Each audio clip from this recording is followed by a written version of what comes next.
अरे भस्मासुर असुर जब आया उसको ऐसा वचन सुनाया, उसको ऐसा वचन सुनाया, उसको ऐसा वचन सुनाया। भस्मासुर असुर जब आया उसको ऐसा वचन सुनाया, उसको ऐसा वचन सुनाया, उसको ऐसा वचन सुनाया। सिर पे हाथ रखे वो, सिर पे हाथ रखे वो ना रहे, ऐसा उसको पवित्र बनाया, ऐसा उसको पवित्र बनाया, ऐसा उसको पवित्र बनाया।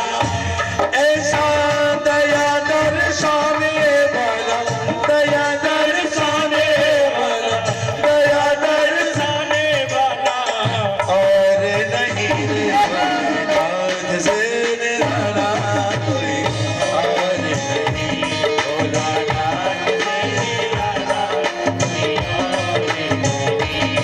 ऐसा लीला रचैया देवम भोले, देवम भोले, देवम भोले, देवम भोले। ऐसा लीला रचैया कोई और नहीं रे, भोले नाथ से निराला कोई और नहीं।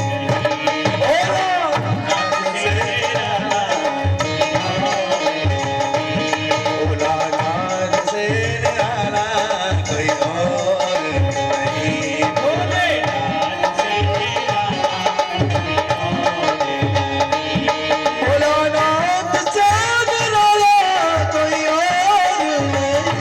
भोलेनाथ से निराला कोई और नहीं। शंभुनाथ से निराला कोई और नहीं, शंभुनाथ से निराला कोई और भोलेनाथ इतने दयालु हैं, इतने कृपालु हैं कि जब वो देने पे आते हैं तो भूल जाते हैं कि मुझे क्या देना है, हैं? जब उनकी दया जागती है तो वो भूल जाते हैं मुझे क्या देना है। और खासकर मैया लोग जाती है ना पूजा करने, तन मन धन और सब कुछ है तेरा भोला। सी मैया सुख संपत जा करिए तो 10 बार गाऊंगा, सुख संपत घर आवे दर्द जाए घोटुन का। बुढ़ापे में होता ही क्या है, घोटुन के दर्द न देवे जाए, हैं? इसलिए बड़ी सावधानी से भोलेनाथ ऐसे वो सब कुछ करते।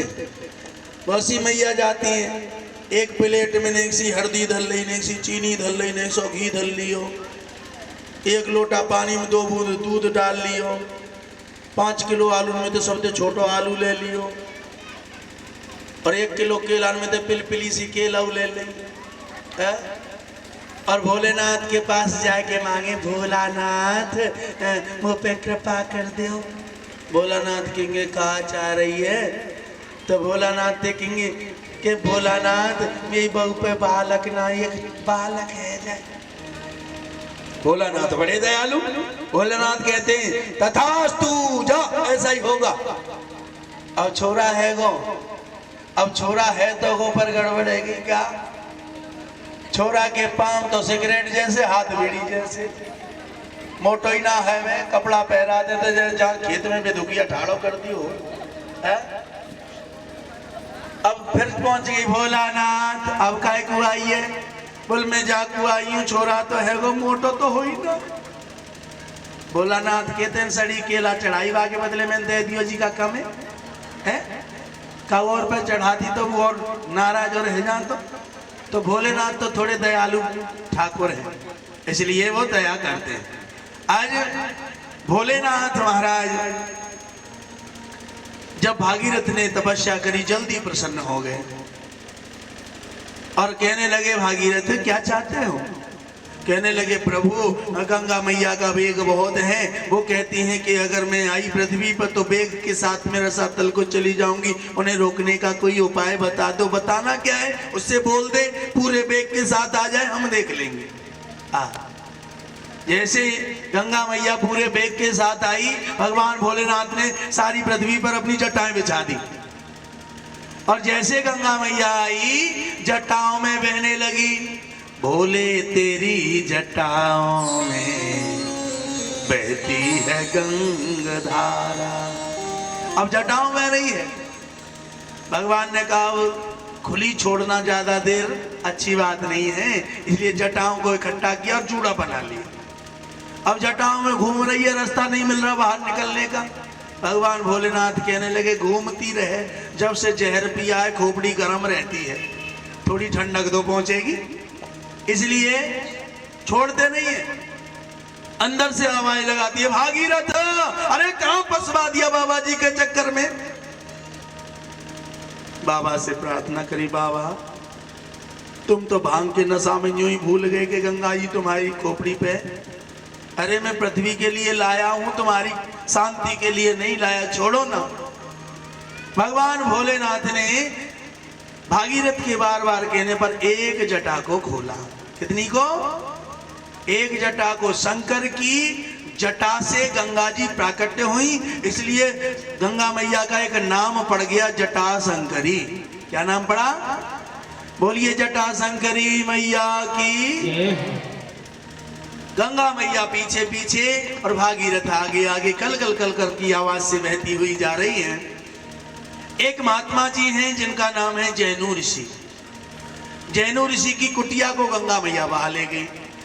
बाबा जी ने देखा, अरे ये तो बड़ी अभिमानी नदी है जो मेरी कुटिया को बहा ले गई। बाबा ने अंजलि बनाई और पूरी गंगा को पी गई।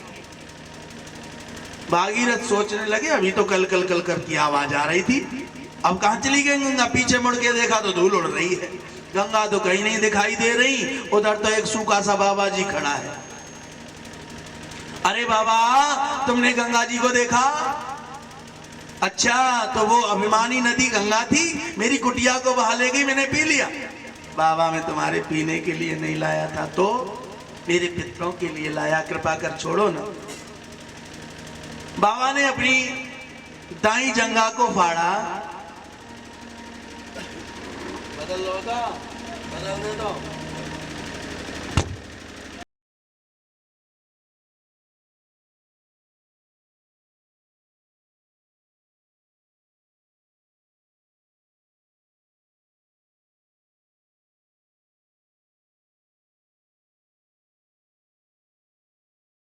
दिल खोल दियो तो 11 बजे तक चलन दो कथा। बताओ चलन ने? बोलो वृंदावन बिहारी लाल की। कथा तो चक चलती रहेगी, आपकी सामर्थ होनी चाहिए। पर मैं जा मारे जल्दी छोड़ दूं, माता लेट जाए तो कल को भैया जो ना रोक, तू ऐसा होगा तू बाबा जी के संग चली जा, मैं ही रह गया। राधे राधे। इसलिए बहुत से भाई लोग रिसा जाते हैं ना, इसलिए मैं भी सोच लेता हूँ कल बुलाना है, तो इसलिए समय से जान दो भैया। बोलो वृंदावन बिहारी लाल की। आज गंगा मैया को महात्मा जी ने अपनी बाई जंगा को फाड़ा, उनसे निकाला।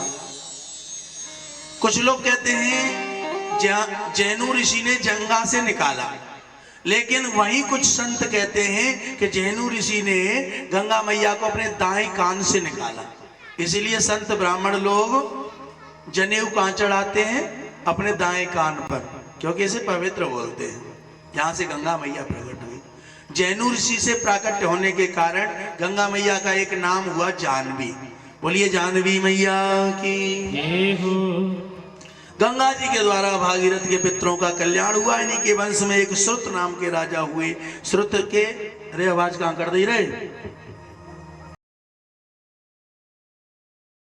श्रुत नाम के जो राजा हैं उनके हुए नाभ, नाभ के हुए सिंधुदीप, सिंधुदीप के हुए आयुतायु, आयुतायु के हुए ऋतुपर्ण, ऋतुपर्ण के हुए सर्वकाम, सर्वकाम के हुए सुदास, सुदास के हुए सौदास, सौदास जी महाराज के हुए कलमसपात, कलमसपात जी महाराज के हुए अस्मक, अस्मक जी महाराज के हुए मूलक, मूलक के हुए महाराज दशरथ, दशरथ 2 बार हुए।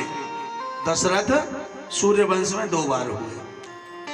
फिर इन दशरथ के एक हुए एडविल, एडविल के हुए विश्वसह, विश्वसह के हुए खटवांग, खटवांग के हुए दीर्घबाहु, दीर्घबाहु के हुए महाराज राजा रघु। रघु जी महाराज के ही नाम पर एक चौपाई बाबा तुलसीदास ने गाई है। कौन सी?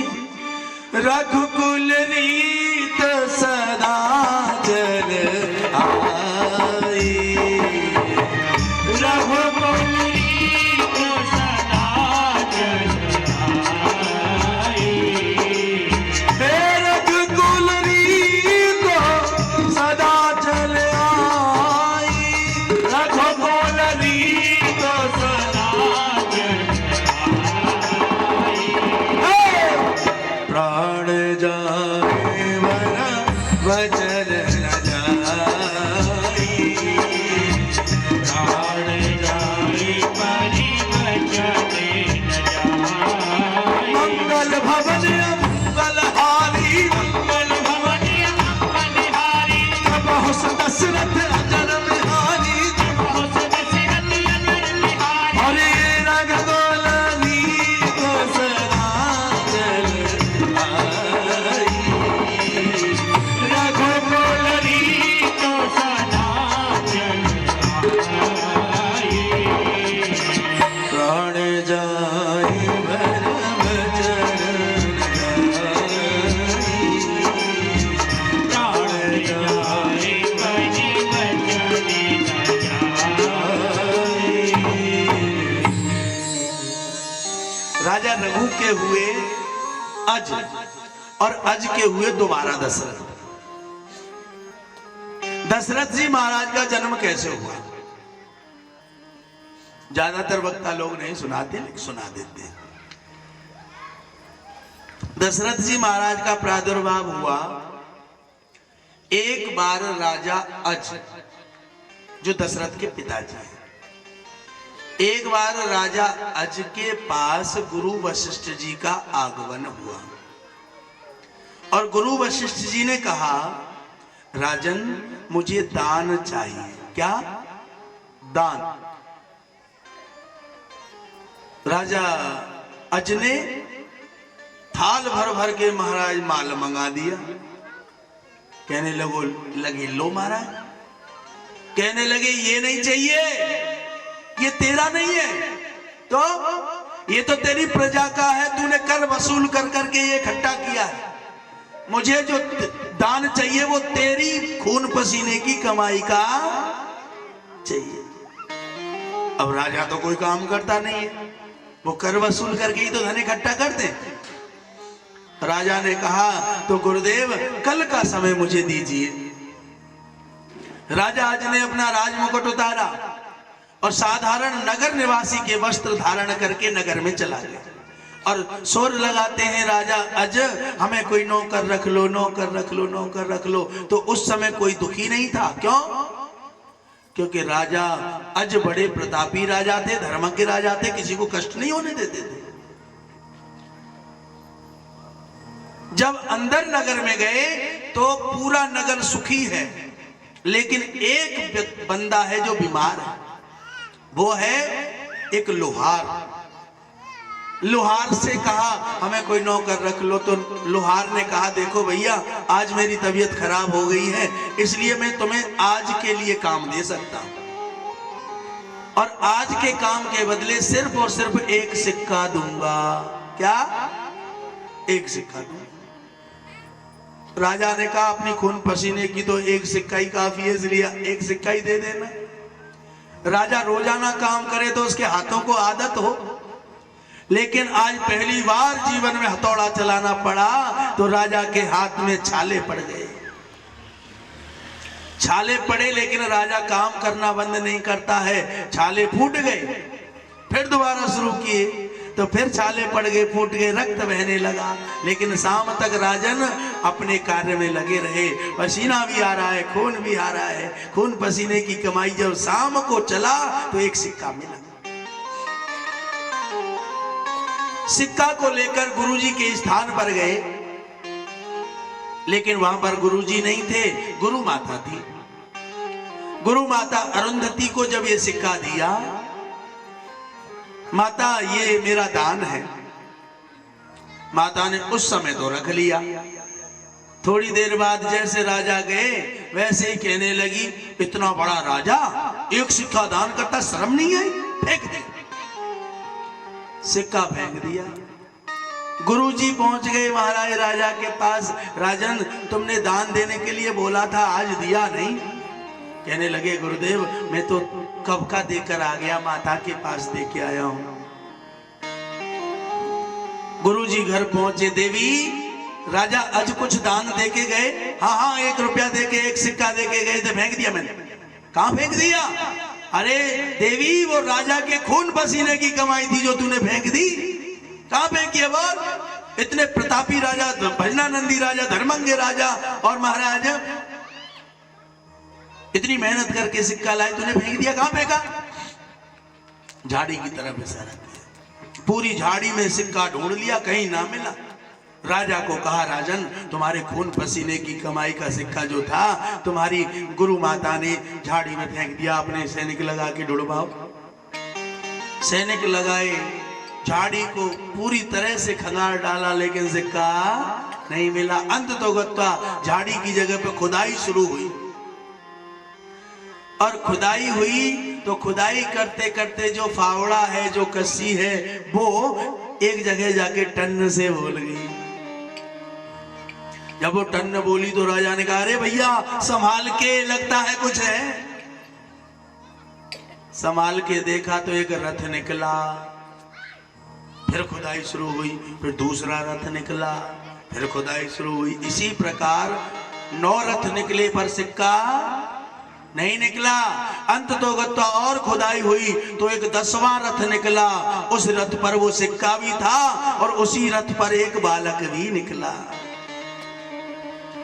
जो बालक उस 10वें रथ पर निकला, उस बालक का नाम रखा गया राधे राधे। जोर से बोलो ना, एक बार और बोलिए, और बोलना पड़ेगा। लगना चाहिए कॉलोनी में कथा। राजन का नाम हो गया दशरथ। आज दशरथ का प्रादुर्भाव हुआ। ये दशरथ कश्यप अदिति महातप कीना। पूर्व समय में कश्यप और अदिति थे। भगवान ने वरदान मांगने के लिए बोला तो भगवान से कहा, प्रभु हम आपको चाहो तुम्हें समान सुत, हम तुम्हें अपने पुत्र के समान खिलाना चाहते, पुत्र बनाना चाहते हैं। कि कश्यप अदिति महातप कीना, कश्यप अदिति महातप कीना, तेरे कहो मैं पूरब वरदीना, तेरे कहो मैं पूरब वरदीना। एक बार राजा दशरथ का विवाह हुआ। 1 रानी, 2 रानी, 3 रानी से विवाह हो गया। बड़ी कौशल्या, कैकेयी और सुमित्रा रानी 3 हैं, लेकिन संतान एक पे नहीं है। एक दिन राजा बड़े दुखी हैं। क्यों दुखी हैं? इसका एक कारण है।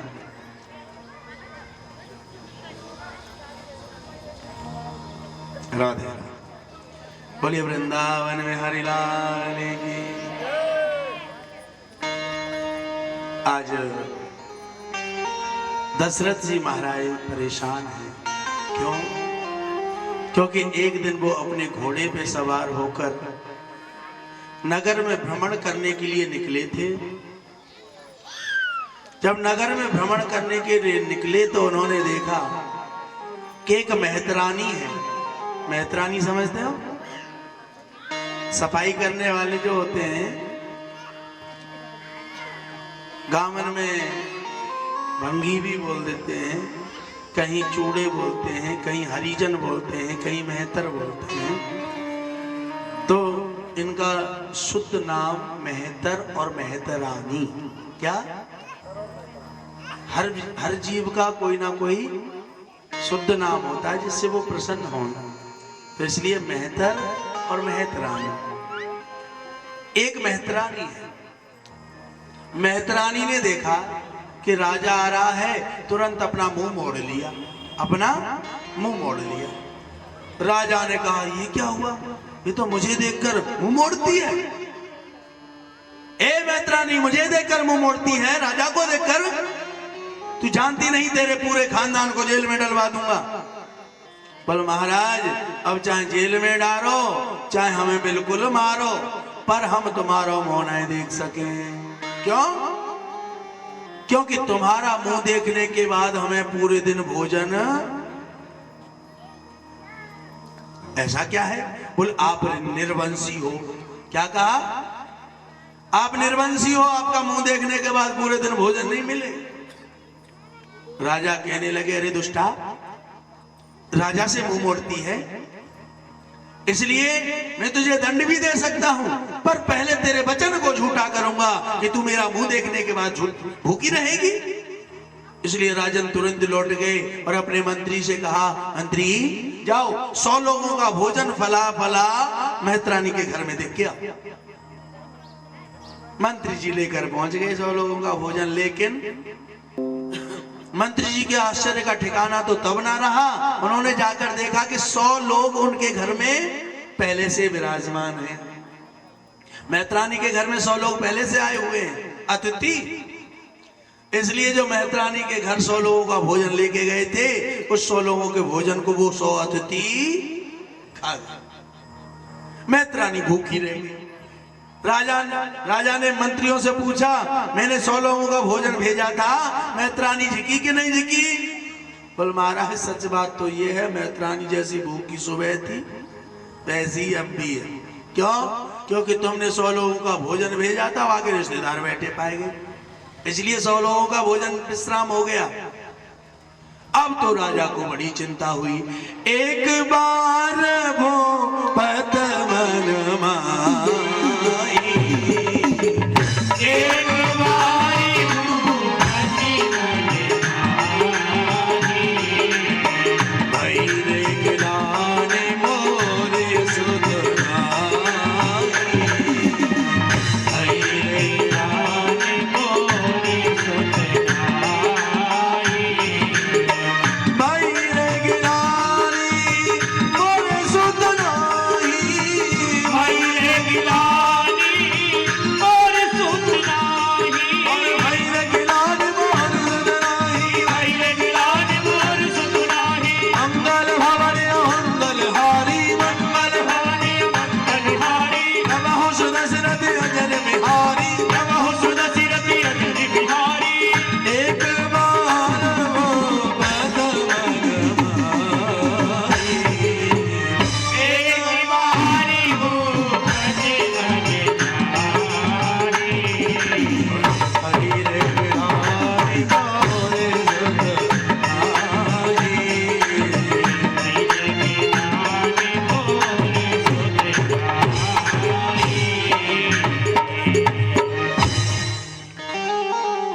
आज महाराज राजा दशरथ को थोड़ी चिंता हुई, सोचने लगे चौथोपन आएगो।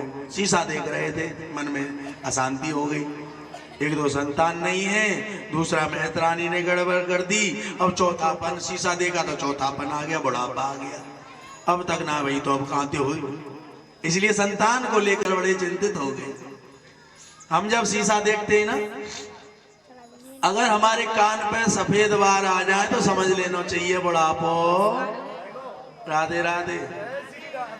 पर हमारे हाल का है, कान पे आ जा, नाक पे जा, आंख पे आ जा, कहूं आ जा। सफेद बालन ने चमत्कार कर रखा है? गोदरेज काली मेहंदी एक बार लगा लो, हर एक बाल काला बना लो। गोदरेज पे जोर दे रखो है। अब तो बड़ा सिस्टम और बदल गया है। गोदरेज ही ना, गांवन में तो खैर सुधार है रो है, पर शहरन में और ही गड़बड़ है। कोई लाल बाल ने करवाए रो है, कोई धोरे, आधे धोरे आधे। और आजकल के बच्चों को देखता हूं तो मुझे कभी कभी और ज्यादा हंसी आती है। बच्चे सीधे बाल नहीं कटवाते, कोई टप्पू से इधर जा रहा है, कोई इधर ठाड़ो है, कोई पीछे गुजारो, कोई आंखन पे लटक रो है, सीधे बाल ही ना कटवाए जा रहे। टमकटू से छपरे सबरी छत्तन पे है, बालन की भी आकृति बदल रही है। तो राजा दशरथ सोचने लगे चौथा पन आ गया, सफेद बाल आ गए, बड़ी परेशानी। सोचने लगे क्या करें क्या करें क्या करें। तभी विचार आया क्यों ना गुरुजी के पास चले, और हम पर कोई कष्ट आए, हम पर कोई संकट आए तो हमें पड़ोसियों को नहीं बताना चाहिए। पड़ोसियों को, क्योंकि पड़ोसियों का हाल क्या होता है, रो कर के पूछ लेते हैं और हंस कर के उड़ा देते हैं। पड़ोसी ऐसी चीज है जो जीना छुड़ा। राधे राधे। पड़ोसी, कई बार हमारी मित्रता होती ना, बेस्ट फ्रेंड है, पक्की सहेली थे। शास्त्री मेरी बना रहे, बना रहे, अच्छा। तो पक्की सहेली थे, कई बात शेयर कर लेते हैं।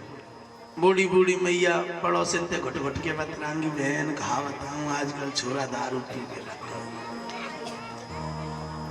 और जिनते अभी पक्को सहेलो, 4 दिन बाद बातें ऐसी लड़ाई बात जाएगी ना, हम तेरा मुंह में देखू ना मेरा तू दे। और अभी तक प्रेम था तो सब कुछ बता दिया। अब सबसे ज्यादा खतरनाक वही पड़ोसी होता है जिसको सारी कमजोरी पता होती है। अब लड़ाई भई तो सगाई बारे जैसे आए, सबसे पहले भाई नहीं चुप छोड़ दारू पी गए जान, वो ये बता खुद ही बताइए लो, सगाई दूर दूर तक भाग गई। क्योंकि कोई समस्या परेशानी आवे तो पड़ोसी ने मत बताओ, किसको बताना चाहिए।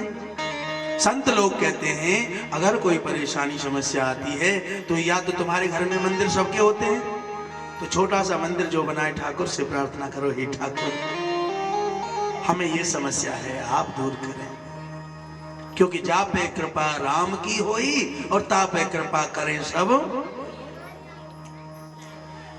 या फिर अपने गुरु जी को बताओ, क्योंकि गुरु मेहरबान तो चेला पहलवान। हा? जा पे कृपा गुरु की होई, वो पे कृपा करें सब कोई। इसलिए आई राजा दशरथ को लगा क्यों ना मैं अपने गुरुदेव के यहाँ चलूं। तो गुरु जी के यहाँ राजा दशरथ पहुंचे।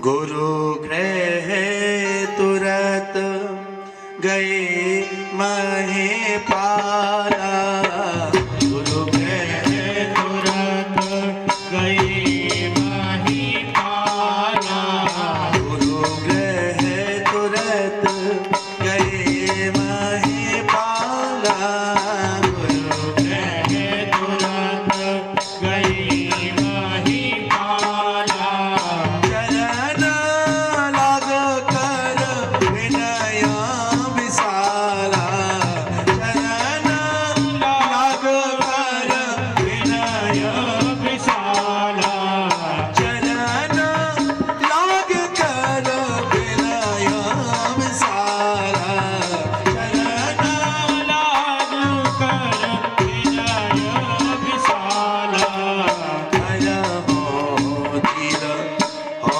है सोत पारी, धर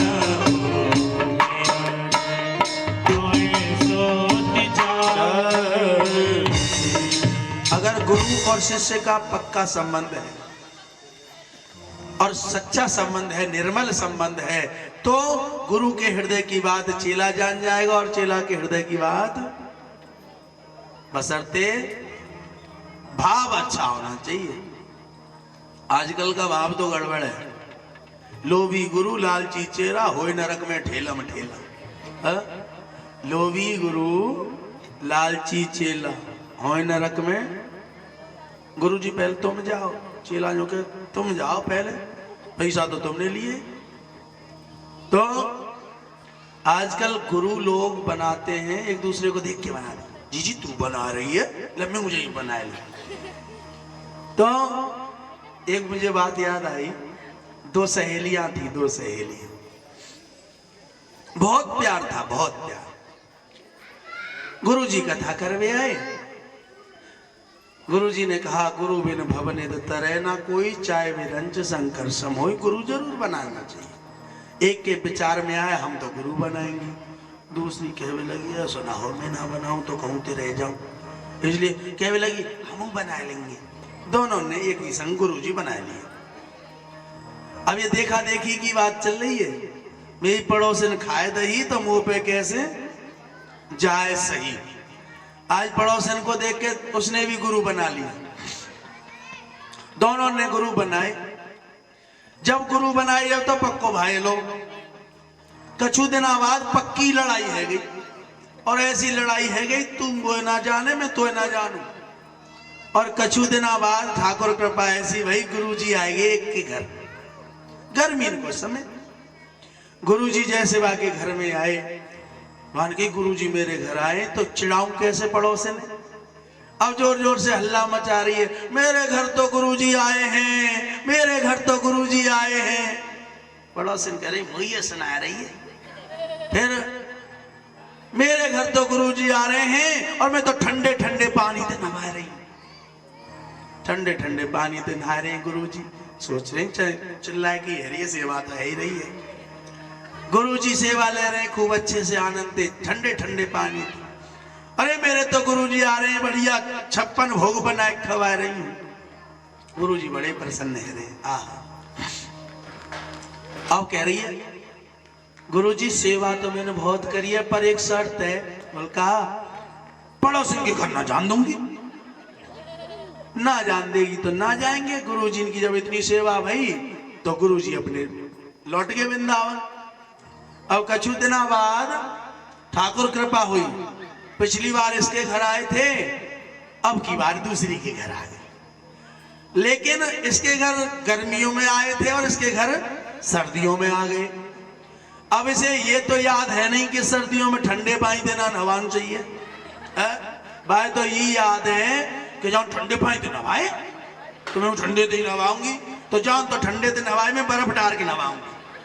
अब कॉल पर रहो, सर्दी पड़ रही है और सर्दी में शोर मचा मचा कह रही है मेरे घर गुरुजी आए हैं, दुनिया ने तो वैसे ही ठंडे पानी से नहवाए, मैं तो बर्फ डाल के नहवाऊंगा। गुरुजी को रोंगटा ठाड़ो है गो भैया, बीच सर्दी में जी का आकर बीमारी है।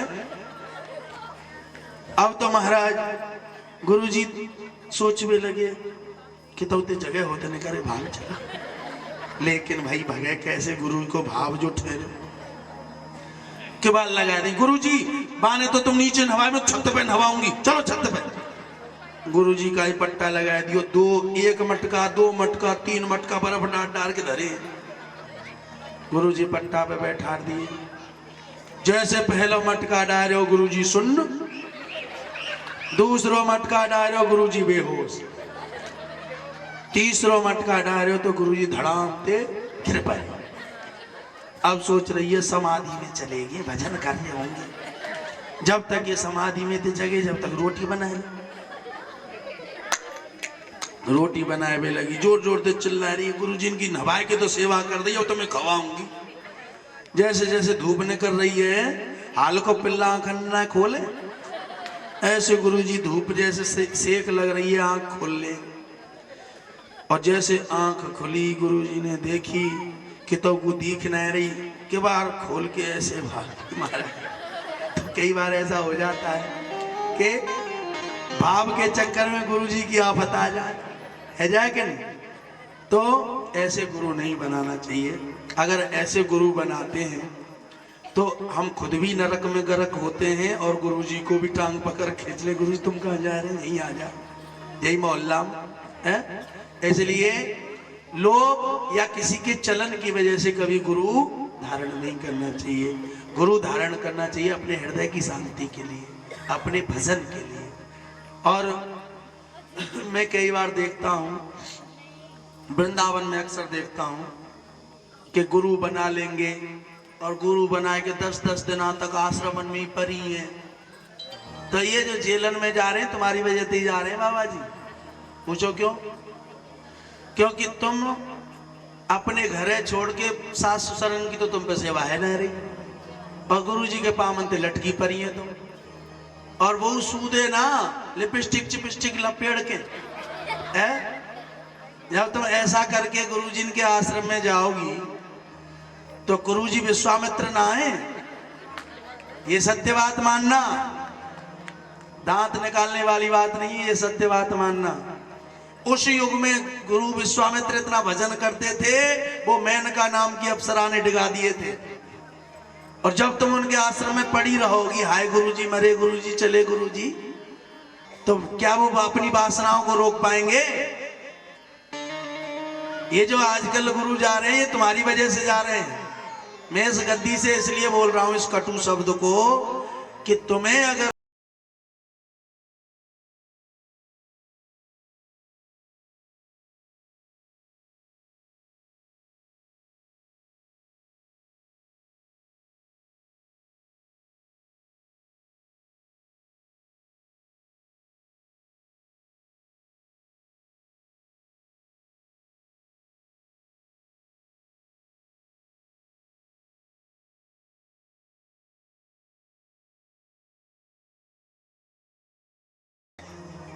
ज्यादा देर टिकना नहीं चाहिए। क्यों नहीं टिकना चाहिए? क्योंकि महात्मा और पानी एक जगह किसी के संपर्क में ज्यादा आते हैं तो वो अपवित्र हो जाते हैं। कहीं पानी भरा हो और वो ज्यादा दिन तक एक ही जगह भरा रहे तो उसमें से बदबू आने लगती है। संत महात्मा एक ही नगर में ज्यादा दिन ठहर जाएं या हम उनके यहाँ ज्यादा दिन ठहर जाएं तो हमें उनमें बुराइयां दिखने लग जाती हैं। इसलिए गुरु के मंत्र से मतलब रखो, गुरु से कम मतलब रखो। इसलिए आज अगर तुम ऐसा भाव रखोगे गुरु के प्रति, अगर तुम ऐसा भाव रखोगे गुरु के प्रति, तो वो गुरु तुम्हारे हृदय के भाव जानेंगे और तुम उनके हृदय के भाव जान पाओगे। अगर कोई गुरु कहता है कि 10-10 दिन हमारे आश्रम में तुम रुक जाओ तो वो गुरु सही नहीं है, इस बात की हम कह रहे हैं।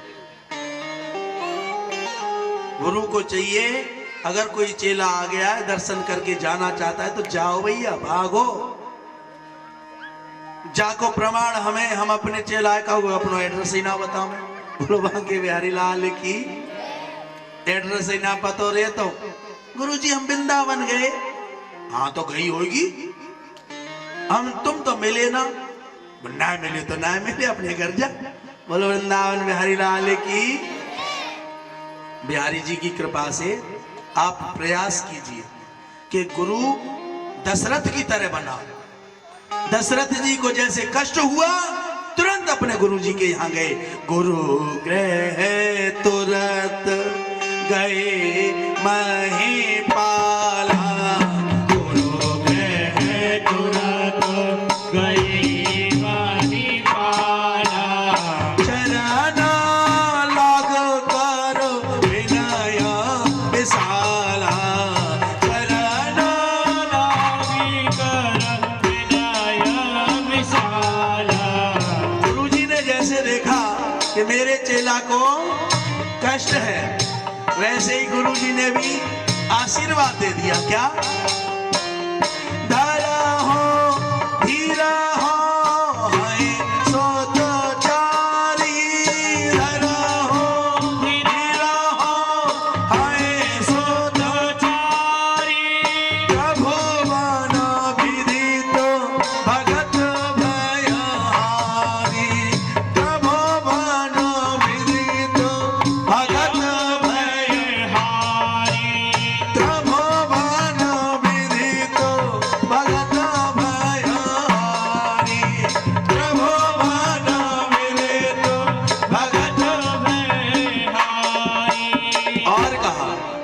राजन, तुम चिंता ना करो, आपके यहाँ एक नहीं, दो नहीं, तीन नहीं, चार पुत्र होने वाले हैं। अब तो दशरथ के आनंद का ठिकाना ना रहा। कहने लगे, गुरुदेव, उन 4 संतानों को पाने के लिए मुझे क्या करना पड़ेगा, कृपा करके उपाय बताओ। राजा दशरथ से कहा, एक यज्ञ करना पड़ेगा जिसका नाम है पुत्रेष्टि। पुत्रेष्टि यज्ञ।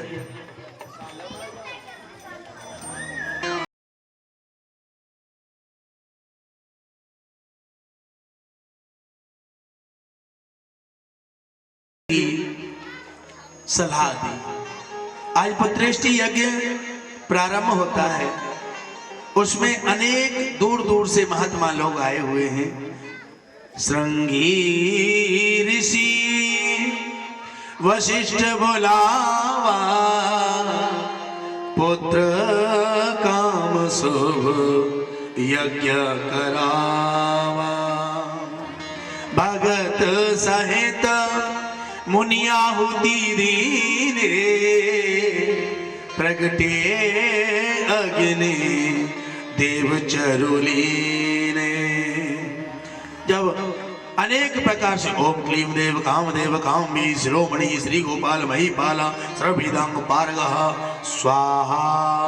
धरणी पालको धन्य पुंडरीक सनातन गोपद्र भूपति सारता प्रार्था विष्णुमुख स्वाहा। आदिकर्ता महाकर्ता महाकाल प्रताप जगत जीव जगत दाता जगत वर्ता जगदीशु स्वाहा। आदि आदि मंत्रों से जब यज्ञ होने लगा तो यज्ञ में से अग्निदेव चरु लेकर प्राकट्य हुए और चरु देते हुए कहा, राजन, इस चरु को तुम जिस रानी को, जिस प्रिय रानी को तुम खिलाओगे उसी को संतान की प्राप्ति होगी। राजा की प्रिय रानी कौन है? सबसे बड़ी रानी कौशल्या। इसलिए कौशल्या को बुलाया। जैसे कौशल्या को बुलाया, कौशल्या कहने लगी, पति तो गड़बड़ कर रहे हैं। अगर पति कोई गलती करे तो उस गलती को सुधार दे, वही पत्नी कहलाती है। पति को पता भी ना चले और गलती सुधर जाए, उसी को पत्नी कहते हैं। आज सोचने लगी कि ये मुझे बुला रहे हैं और सुमित्रा और केकई को नहीं बुला रहे। आगे चल के ऐसा ना हो सुमित्रा और केकई बुरा मान जाए, इसलिए ये खुद तो आई, साथ में दोनों रानियों को लेके आई है। क्योंकि सामने चली जाएंगी तो मना तो करेंगे नहीं, आधा फिर उनको भी देना पड़ेगा। इसलिए जैसे ये पहुंची, राजा ने कहा, मैंने तो एक को बुलाया था, ये तो तीनों आ गई। लेकिन प्रेम अपना असर कहीं ना कहीं दिखाई देता है। राजा का प्रेम दिखाई देने लगा। कैसे कि अरद भाग कौशल्या है दीना, उभया भाग आ दे पुण्य कीना। यानी कि प्रेम के पराकाष्ठा के कारण इतना बड़ा चरु है, उसमें से आधा हिस्सा अकेली कौशल्या को दे दिया, आधा बचा, उसमें से आधा आधा करके उनको दे दिया। अब तुम्हारा ये तीनों रानियां अपने चरु भाग को लेकर अपने अपने कक्ष में चली गई, कमरे में चली गई। सुमित्रा अपने भाग को रखकर किसी कार्य में व्यस्त हो गई। तभी महाराज एक चील देखती है, चील उड़ रही थी, उसने देखा कुछ खाद्य पदार्थ नीचे है, झपटा मारा, चील लेकर उड़ गई। सुमित्रा के भाग को चील लेकर उड़ गई। उड़ते उड़ते केसराचल पर्वत पर पहुंची। वहां पर एक विशाल वृक्ष है। उस वृक्ष पर कोयल, पपैया, मोर, तोता, मैना आदि पंछी बोल रहे हैं। अब चील ने सोचा, जब ये बोल सकते हैं तो हम क्यों नहीं बोल सकते। जैसे चील ने बोलने के लिए मुंह खोला, इसके मुख से वो चरु भाग नीचे गिर गया। जब ये नीचे गिरा तो नीचे उस पेड़ के नीचे अंजनी मैया विराजमान है। अंजनी मैया ने देखा कुछ खाने जैसी चीज है। अच्छा, माताओं की एक आदत होती है, क्या घर की सफाई कर रही और कुछ खावे की इस चीज मिली, राधे राधे, चाट के देख लेती है, चाहे वो जहरी हो पर चाट के देख ही लेती है। आज अंजनी मैया ने भी चाट के देखा, अच्छा लगा तो पूरा चरु ग्रहण कर लिया।